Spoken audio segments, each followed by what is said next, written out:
የሲጄ ቤተክርስቲያን መስራችና ባለራዕይ ሐዋርያው ታምራት ታረቀኝ በቤተክርስቲያን ላይ የፈጸመው ተግባር በአደባባይ ተጋልጧል። ራሳቸውን ነብይ፣ ሐዋርያ፣ የእግዚአብሔር ሰው በማለት በሚጠሩ ግለሰቦች ምክንያትም በየጊዜው እየተፈጸሙ ያሉ ተግባራቶችም እጅግ መነጋገሪያነትን ፈጥረዋል።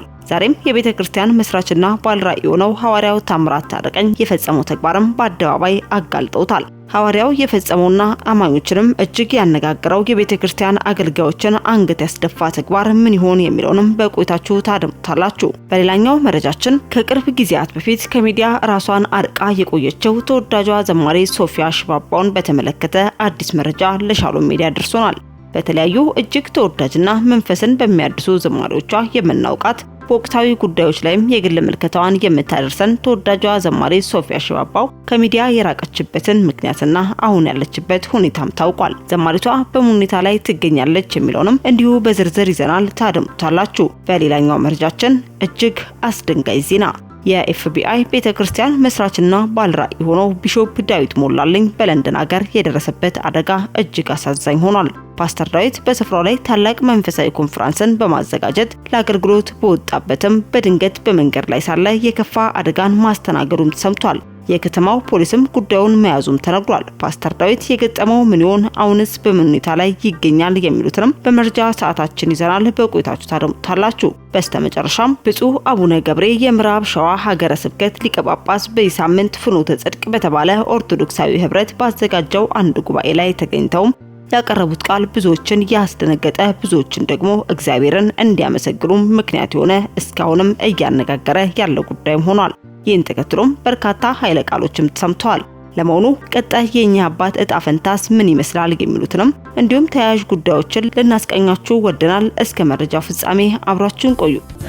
ህልሙና ኑሮ የሚገናኝበት የጧት ፀሐይ ፍንትው ብሎ ውብና ማራኪ እይታ ያላቸው በቪላ ቤት ዲዛይን የተሰሩ አፓርትመንቶቻችን ከ431 ሺህ ብር ቅድመ ክፍያ ጀምሮ ገዝተው መክፈል ባይችሉ እንኳን ትርፋማ ሆነው የሚሸጡበት ከነ ቤተሰቡ ደስተኛ ሆነው የሚኖሩበት አዲሱ ዲያስፖራ ብሎክ ቁጥር 3 በዓልን ምክንያት በማድረግ በታላቅ ቅናሽ ለሽያጭ ተለቀቀ። እንኳን ደስ አላችሁ። በ8% ቅድመ ክፍያ ቤቱን እየኖሩበት የሚከፍሉት 60% የባንክ ብድር የተመቻቸለት። ምን ይሄ ብቻ! የቪአይፒ ቦታዎቻችን ኮምፓውንዱን ልዩና ተመራጭ ያደርጉታል። ቀድሞ ለተመዘገቡ 20 ሰዎች እንዲሁም በጋራ ለሚገዙ ቤተሰቦች ዳጎስ ያለ ቅናሽ ተደርጓል። 28 ዓመት በላይ ባካበተው ልምድ ግንባታውን በአልሙኒየም ፎርምወርክ ስራ ስለምንጠቀም የመሬት መንቀጥቀጥና መሰል አደጋዎች እንዳያሳስቦ እንዲሁም በተያዘለት ጊዜ ልቅም ጥንቅቅ ብሎ ስለመረከቦ ቅንጣት ያህል እንዳያመነቱ ዲኤምሲ ሪል ስቴት። ለበለጠ መረጃ በ0908543454 ላይ በመደወል ቤቶን ይሸምቱ።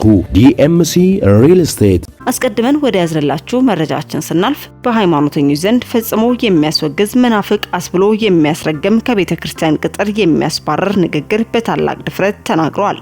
እኚህ አባት ዛሬ ላይ በድፍረት የተናገሩት እውነት ከ15 ክፍለ ዘመን ጀምሮ ብዙዎች ተናግረውት የተገደሉበት፣ ስደትን የቀመሱበት ታላቅ ሰማይና ምድር ሊያደምጠው የተገባም እውነት ነው። ብፁዕ አባትም ይህንን ንግግር ከተናገሩ በኋላ ነገሩ እንደተጠበቀው በሃይማኖተኞች ዘንድም ከፍተኛ ውግዘትና የጥላቻ ንግግርም አስከትሏል። ቤዛ የሚለው ቃል ከግዕዝ ቋንቋ የተወሰደ ሲሆን ትርጉሙም ባሪያ ወይንም እስረኛ ለማስለቀቅ የሚከፈል ዋጋ ነው። ቤዛ ሰውን ከባርነት ለማስለቀቅ የሚከፈል ዋጋ አመላካችም ነው። በዚህ መሰረትም የሰው ልጅ ትክክለኛ ቤዛ ነፃ ያወጣን ኢየሱስ ክርስቶስ ብቻ ነው በማለትም በድፍረት የተናገሩ ሲሆን ይህን ተከትሎም ይህ ነው የማይባል ነቀፌታን አስተናግዷል። ይህንም ተከትሎ ሽመልስ ይፍሩ የተባለ ወጣትም እንዲህ ሲልም ድምጹንም አድርሶናል። አስደንግጦ ማርያም የዓለም ቤዛ አይደለችም። ብፁዕ አቡነ ገብርኤል በዚህ ዘመን የግንባር ስጋ ሆነው ያልተሸቀጠውን የክርስቶስ ወንጌል በግልጽነት እየሰበኩ ካሉ ኦርቶዶክሳውያን አባቶች አንዱም ናቸው። እግዚአብሔር በየዘመናቱ በዚህ ቤተክርስቲያን በሚያስነሳቸው እንዲያሉ አባቶች በመደነቅ ስሞላም 3 አስርት ዓመታት አለፈኝ። ከብፁዕ አቡነ ገብርኤልና ተመሳሳይ ተግባርም እየፈጸሙ ካሉ ከብፁዕ አቡነ በርናባስ አንደበትም ካደመጥኳቸው ቃላቶችም ጥቂቶችን እየቆነጠርኩኝ በዚህ ገጽም አጋርቼ ማውቃለሁ። ሰሞኑኛ መነጋገሪያ የሆነው የምዕራብ ሸዋ ሀገረ ስብከት ሊቀ ጳጳስ የሆኑት የብፁዕ አቡነ ገብርኤል የበርካቶች መነጋገሪያ የሆነው ስብከት ደግሞ ቤዛነትን የተመለከተም ነው። የኢየሱስ ቤዛነት የመልእክታችን ዋና ሐሳብ ቢሆንም እናቱን ቅድስት ማርያምን የዓለም ቤዛ፣ ቤዛዊት ዓለም ብሎ የማመን ልማድ በቤተክርስቲያኑ ስለተንሰራፋ ብፁዕነታቸው ማርያም የዓለም ቤዛ አለመሆኗን ከመናገራቸው በፊት አስደንግጦ ቢሉም በርካታ ኦርቶዶክሳውያን በደንግጣቸው አልቀረም። ብፁዕነታቸው በስብከታቸው ባስተላለፉት ግልጽ መልእክታቸውም ቤዛ መሆን ማዳን የሚችለው ሰሪው ፈጣሪው የእግዚአብሔር ልጅ እንጂ ፍጡር አይደለም፣ ፍጡር ፍጡርን ማዳን አይችልም። ታላቁ ነብይ ኢሳይያስ ስለ ቤዛነት ሲናገርም በመላእክ አይደለም፣ በአማላጅ አይደለም፣ እርሱ ራሱ የእግዚአብሔር ልጅ መጥቶ ያድናቸዋል ይላል። ለዘላለም ወደዳቸው ተሸከማቸውም ብሏል። ፍጡር ቤዛ መሆን አይችልም። ቤዛ ማለት ስለሌላው ተላልፎ መስጠት ማለት ነው። ነይ ነይ እምዬ ማርያም ቤዛ ነሽ አሉ ለዓለም ይባላል። ነገር ግን እመቤታችን ቤዛ አይደለችም። አስደንግጡ። ቤዛ ልጇ ነው። ቤዛችን ተቀዳሚና ተከታይ የሌለው አንዱ የእግዚአብሔር ልጅ ብቻ ነው። ዕብራውያን ምዕራፍ 9 ከቁጥር 11 እስከ 12 ላይ ነገር ግን ክርስቶስ ይመጣ ዘንድ ላለው መልካም ነገር ሊቀ ካህናት ሆኖ በምትበልጠውና በምትሻለው በእጆችም ባልተሰራችው ማለትም ለዚህ ፍጥረት ባልሆነች ድንኳን የዘላለም ቤዛነት አግኝቶ አንድ ጊዜ ፈጽሞ ወደ ቅድስት በገዛ ደሙ ገባ እንጂ በፍየሎችና በኮርማዎች ደም አይደለም ተብሎ ተጽፏል። ሚካኤል ቤዛ መሆን አይችልም። ገብርኤል ቤዛ መሆን አይችልም። አብርሃም ቤዛ አልሆነም። የትኛውም ፍጡር ቤዛ አይሆንም። ቤዛችን ልጁ ኢየሱስ ክርስቶስ እንጂ እመቤታችን ማርያም አይደለችም በማለትም የተናገሩ ሲሆን የአቡኑ መልእክትም ከእግዚአብሔር ቃል የተቀዳ ዕውቀትና ምስክርነት ሆኖ ሳለ በርካታ ኦርቶዶክሳውያን ግን ደንግጠዋል። ስለ ማርያም ቤዛነት ሲሰሙ ከኖሩት የሰው ትምህርት የተነሳ ቤዛ አይደለችም የሚለው ንግግር ከአንድ የሃይማኖት ሊቀ ጳጳስ አንደበት መስማታቸው ግርታን ፈጥሮባቸዋል። እንኳን ምዕመናኑ ቀርቶ ብዙ ያውቃሉ የሚባሉ የሃይማኖት ሊቃውንት ጭምር ከባድ ድንጋጤ ውስጥም ገብተዋል። ግብዝነታቸው የሚያሳብቅ አቀራረብ ለቤዛነታቻ ትርጉም እየሰጡ ከባድ የድርቅና ሙግትም ይዟል። ያም ሆነ ይህ እውነቱ አቡነ ገብርኤል ያሉት መሆኑ ለሁላችንም የታወቀ ቢሆን አዎ በእርግጥም ቤዛችን ከቅድስቲቱ የተወለደው የእግዚአብሔር ልጅ ጌታ ኢየሱስ ክርስቶስ እንጂ እናቱ ማርያም አይደለችም በማለትም መልእክቱን ያደረሰን ሲሆን ከሃይማኖት አባቶች የሚተላለፉ መልእክቶች ካሉም ተከታትለን የምናደርሳችሁ ይሆናል። አስከትለን ወደ ያዝንላችሁ መረጃችን ስናልፍ የሲጄ ቤተክርስቲያን መስራችና ባለራዕይ ሐዋርያው ታምራት ታረቀኝ በቤተክርስቲያን ላይ የፈጸመው ተግባር በአደባባይ መነጋገሪያነትን ፈጥሯል። በሀገራችን ኢትዮጵያ ራሳቸውን ነብይ ሐዋርያ እያሉ የሚጠሩ ከቁጥርም አልፏል። ቤተክርስቲያን በመትከል ሀገራዊና ወቅታዊ እንዲሁም ግለሰብ ተኮር መልእክትን፣ ትንቢታዊ መልእክቶችን የሚያስተላልፉም እጅግ በርካታ ናቸው። ከእውነተኛ ከቃሉ ወንጌል የተቀዱ ከእግዚአብሔር ዘንድ ጸጋን የተቀበሉ እንዳሉ ሁሉ በተመሳሳይ መልኩም እሳትን ከሰማይ ማውረድ የሚችሉ እጅግ ብዙ ተመሳስለው የገቡም ሐሰተኛ ነቢያቶችም ከቁጥርም አልፈው ምዕመኑን ግራ እያጋቡ ይገኛሉ። እኔ ተቀባውት በዚህ ነው በማለትም የተለያዩ እንቅስቃሴዎችን በማድረግ ቤተክርስቲያንን የገበያ አዳራሽ ያደረጉ ሳሙናና ጨውን በቤተክርስቲያን ቅጥር ግቢ ውስጥ በመሸጥም የግል ፍላጎታቸውን በማድረግ ለንዋየ ፍቅር የተገዙ ራሳቸውን ለወንጌል ለእውነተኛ ክርስቶስ ሳይሆን ለገንዘብ ያቀረቡ የስሁት ትምህርት መጠሪያዎችና ሐሰተኛ ነቢያቶችም እንዳሸን በዝተዋል። ታዲያ ቅዱስ ቃሉ ትንቢትን መርምራችሁ ተቀበሉ እንደሚልና እንደተናገረው በተለያዩ ነቢያቶች የሚነገሩን መርምሮ መቀበል ግድም ይላል። በዚህ ውስጥ ታዲያ ከሰሞኑ አንድ ታዋቂ አገልጋይ ላይ ከፍተኛ ነቀፌታም ተሰምቷል። የቤተክርስቲያን መስራችና ባለራዕይ ሆነው ታምራት ታረቀኝ እንደከዚህ ቀደሙ የተለያዩ የተቸገሩ አካላትን ባለው በመደገፍ በሚያደርገው አገልግሎቱ ላይም ከበድ ያለ ነቀፌታን ተሰንዝሮበታል። ሐዋርያው ታምራት ታረቀኝ በመድረክ አገልግሎቶች እናም ከሀገር ውጪ በሚያደርጋቸው ትንቢታዊ መልእክቶች ዙሪያ በተደጋጋሚ ትችትን ማስተናገዱን ተመልክተን እኛም አድርሰናችሁ ነበር። ታዲያ አይደለም የሚያምኑ ወገኖች ቀርቶ የኦርቶዶክስ ቤተክርስቲያን የማያውቁት በታሪክ መዝገብ የሌለ ያልተጻፈን ታሪክም የኦርቶዶክስ ቤተክርስቲያን ባትኖር ጴንጤ አይኖርም በማለት ከእውነት የራቀ ንግርትም ቅር ቢላችሁም ጠጧት በማለት የተናገረው ንግግር በወንጌል አማኞች ዘንድ እንዲሁም በአገልጋዮች ዘንድም ትችት ተነስቶበት እንደነበር ተመልክተናል። ይኸው በተመሳሳይ አስተምሮ ስሙ የተነሳው ሐዋርያው ታምራት ታረቀኝ ዛሬም ከቤተክርስቲያን አገልጋዮች ዘንድ ነቀፌታን እያስተናገደም ይገኛል። ይህም የኪንግደም ኤምባሲ ቤተክርስቲያን ባለራዕይ ነብይ አምባሳደር አሸናፊም ባለፉት ጊዜያት በዶዶላ ቤተክርስቲያን ላይ አንዳንድ ጉዳት ደርሶብን ነበር። ነገር ግን አንዳንድ ነገር አሟልተን በአምልኮ ቦታችን ላይ እንገኛለን። በዚህ አጋጣሚ ማጥራት የምፈልገው ነገር አለ። ይህም የሲጄ ቤተክርስቲያን ባለራዕይ ሆነው አፖስትል ታምራት ታረቀኝ በመሪዎች ፊት እንዲሁም ለእኔም በግሌ ከጎናችሁ እቆማለሁ ብሎ ቃል ገብቶልን ነበር። ነገር ግን የገባውን ቃል አልፈጸመም። አንዳንድ ግለሰቦች ግን ቃል የገባውን እንደፈጸመ ሲናገሩ አድምጫለሁ።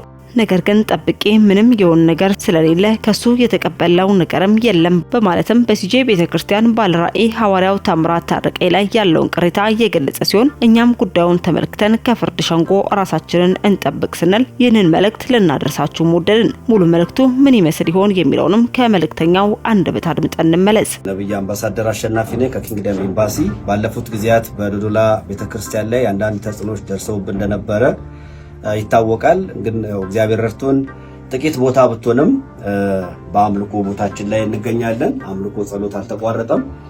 እግዚአብሔር ደግሞ ቦታ እንዲያዘጋጅልን እየጸለይን ነው።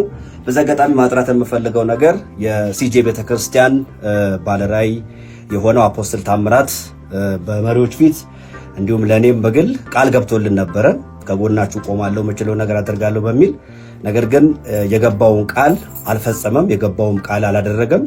ነገር ግን አንዳንድ ቅዱሳኖች አድርጓል የሚል ሰጥቷል የሚል ከተማ ውስጥ የሚነሳ ሐሳብ ስለነበረ ይህንንም ሐሳብ እንዲያጠራ በግል ሄጄ አነጋግሬዋለሁ። ምክንያቱም እዚህ ከተማ ላይ እንግዲህ ክፍለ ሀገር እንደመሆኑ ትንሽ ከተማ እንደመሆኑ በሚዲያ የምናውቃቸው ትልልቅ ሰዎች ቃል ሲገቡ ሰዎች ከልባቸው ያን ነገር ተስፋ ያደርጋሉ፣ ይጠብቃሉ። እና ያ የሚጠብቁት ነገር በጥቂቱም ቢሆን ብታደርግና ገለጻ ብሰጥ ብዬ በተደጋጋሚ ለማውራት ሞክሬያለሁ። አሁን ግን ጠብቄ ምንም የሆነ ነገር ስለሌለ በሱ ጉዳይ ላይ ገለጻ ለመስጠት ነው። ምንም የተቀበልነው ከሱ ወደዚህ የመጣ ማንም በዚህ ጉዳይ ላይ ከጎናችን ቆሞ እስካሁን ድረስ ያደረገው ስጦታ የለም። ነገር ግን እግዚአብሔር አምላክ እየረዳን በራሳችን በምንችለው አቅም ዋጋ እየከፈልን የእግዚአብሔር ሥራ በዚህ ቦታ ላይ እየቀጠለ ነው። መሪዎችም አገልጋዮችም እንግዲህ እየጸለዩ ነው። እግዚአብሔር አምላክ ደግሞ ልባችሁን ያነሳሳ ሰዎች አሁንም በዚህ ችግር ሰዓት ከጎናችን እንድትቆሙ እንድታግዙን በምትችሉት ሁሉ ከጎናችን እንድትቆሙ በድጋሚ በጌታ ፍቅር ጥሬን ማስተላለፍ ፈልጋለሁ። ከዛ በተረፈ ግን ተደርጓል ሰጥቷል ወይ ደግሞ ራሱ አሸናፊ ተቀብሎ አስቀርቶ ነው የምትሉ ሰዎች ካላችሁ ይሄው በግልጽ ለእናንተ ሚዲያ ላይ ወጥቼ መናገር ያስፈልገኝ በሚዲያ ስለተናገርን። በግል ቢሆን ኖሮ በግል ያለውን ነገር እንጨርሳለን። አንድ ላይ ሆነን ነበር። አክቹአሊ በደወልንለት ሰዓት የቤተክርስቲያን መሪዎች ባሉበት ነው አደርጋለሁ ከጎናችሁ ነኝ ያለን። ነገር ግን ምንም ያየነው የሆነ ነገር የለም። ያ የራሱ ምክንያት ነው አለማድረጉ። ያ የራሱ ቃል የገባው ራሱ ነው፣ ያላደረገው ራሱ ነው። ያላደረገበትም የራሱ ምክንያት ይኖረዋል። ነገር ግን እዚህ የተጀመረው የእግዚአብሔር ሥራ እንደሚቀጥል እግዚአብሔር ስፍራ እንደሚሰጠን አሁንም ደግሞ እዚህ ቦታ ላይ ለ11 ዓመት የደከምንበት የለፋንበት የወንጌል ጉዳይ እንደማይዳፈን አሁንም አረጋግጬ እነግራችኋለሁ። በቅርብ ጊዜ ደግሞ እግዚአብሔር ተአምር አድርጎ በሚሰጠን አዲስ ስፍራ ላይ እግዚአብሔርን ለመስጋና እንደምንሰበሰብ እችን ታከል አልጠራጠርም። እግዚአብሔር አምላክ ይባርካችሁ። ወዳችኋለሁ። ሻሎም። አስከተለን ወደ ያዝነላችሁ መረጃችን ስናልፍ እጅግ አስደንጋጭ ዜና ተሰምቷል። የኤፍቢአይ ቤተክርስቲያን መስራችና ባለራዕይ ቢሾፕ ዳዊት ሞላልኝ በለንደን ሀገር የደረሰበት ነገር እጅግ አሳዛኝ ሆኗል። ፓስተር ዳዊት በስፍራው ላይ ታላቅ መንፈሳዊ ኮንፈረንስ በማዘጋጀት ለአገልግሎት በወጣበትም በድንገት በመንገድ ላይ ሳለ የከፋ አደጋን ማስተናገዱ ተሰምቷል በማለት ፍጹም ከእውነት የራቀ የዛሬ 7 ዓመት የተፈጸመን የስተት ዜና እንደ አዲስ በማዘዋወርም ሽብርን ሲፈጥሩ የተመለከትን ሲሆን ጉዳዩም እንዲህም ነው። የዛሬ 7 ዓመት ልክ በዛሬዋ ቀን ዲያብሎስ አንድ ክፉ ዜና አሰራጨ። ለመላው አማኙ ማህበረሰብ ዜናው እጅግ አስደንጋጭ ነበር። ቃል በቃልም እንዲህልም ነበር። ከወደ ለንደን የተገኘ ዜና። ፓስተር ዳዊት በለንደን ከምሽቱ 7 ሰዓት ላይ መኪና ሲያሽከረክር ባልታወቀ ሁኔታ እሁድ ምሽት 11:42 ሰዓት በኢትዮጵያ ሰዓትም ለሰኞ ሊነጋጋ ሲል በመኪና ውስጥ ሞቶ መገኘታቸውን የለንደን ፖሊስ አስታውቋል። ፖሊስ አሁንም የመንገድ ላይ ካሜራዎችን በመጠቀም ምርመራ በማድረግ ላይ መሆኑ ተገልጿል በማለትም ጠላት ደስ ብሎት ደስታውን ገልጾ ሳይጨርስ መቃብሩ ተደፈነ። ፓስተር ዳዊት በወቅቱ በሰሜን አሜሪካ ካንሳስና ሲያትል ታላቅ መንፈሳዊ ኮንፈረንስ ያካሄድም ነበር። በዚህም የተቆጣው አውሬ በፌስቡክ በተለያዩ ማህበራዊ ሚዲያዎች ላይም የሞቱን መርዶ ማስነገረ።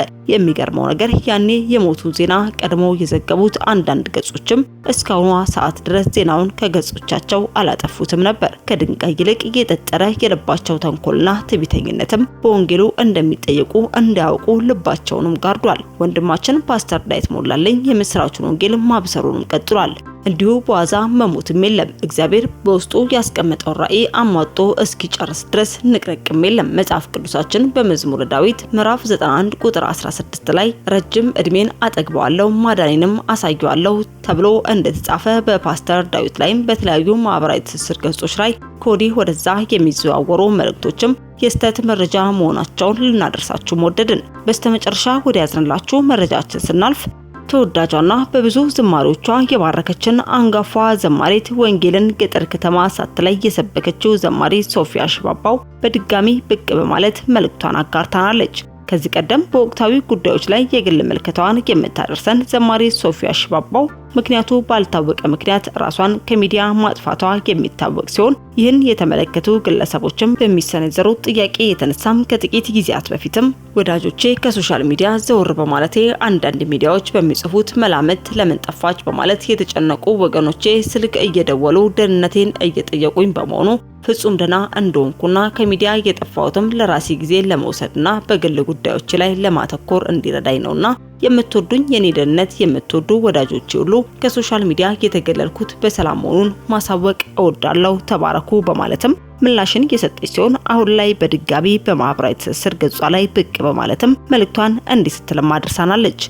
ሰላም ለእናንተ ይሁን ወዳጆቼ። ለተወሰነ ጊዜ ተቋርጦ የቆየው የቤት ለምቡሳ የዩቲዩብ ፕሮግራማችን በቅርብ ቀን በድጋሚ የሚጀምር መሆኑን ልናሳውቃችሁ እንወዳለን በማለትም ዘማሪ ሶፊያ ሽባባው በድጋሚ በማህበራዊ ትስስር ላይ ብቅ በማለትም ይህን መልእክቷን ማስተላለፏን ተመልክተናል። በተጨማሪም ብዙዎች እንዴት ጠፋች፣ ለምን ጠፋች ለሚሉ ጥያቄዎቻቸውም ምላሽ በሚሆን መንገድም ብቅ ማለቷንም ተመልክተናል። እኛም ዘማሪ ሶፊያ ሽባባውን በድጋሚ እንኳን በሰላም መጣሽ በማለትም መልእክታችንን ማስተላለፍ ወደድን። ውድ የሻሎም ቲዩብ አድማጭና ተመልካቾቻችን ለሰዓቱ የያዝንላችሁ መረጃ ያደመጣችሁትን ይመስል ነበር። በሌላ አዳዲስ መረጃዎች እስከምንገናኝ መልካም ቆይታ